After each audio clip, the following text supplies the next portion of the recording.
नमस्कार, मी हर्षवर्धन संतोष सोनवणे, नवरोजी वाडिया कॉलेजचा विद्यार्थी आहे. नवरोजी वाडिया कॉलेजमध्ये अभिजात मराठी भाषा सप्ताह साजरा करण्यात येत आहे आणि मी तुम्हाला माझ्या कविता संग्रहाबद्दल सांगू इच्छितो. हा माझा कविता संग्रह आहे, स्वप्नांच्या पाऊलखुणा. हा कविता संग्रह मी कसा लिहिला याबद्दल तुम्हाला सांगतो.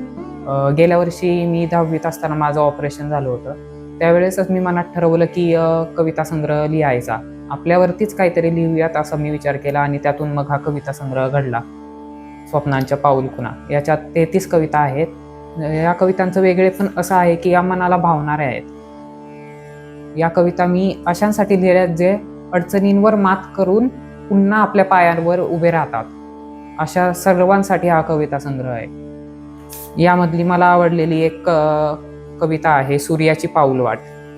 सूर्याची पाऊलवाट मी तुम्हाला कविता सांगतो. रात्रीच्या गडद आकाशातून पहाटेचा पहिला रंग ओघळला.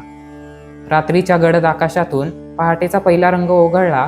दवबिंदूंनी न्हालेल्या गवतावर माझ्या पावलांनी नवा प्रवास लिहिला.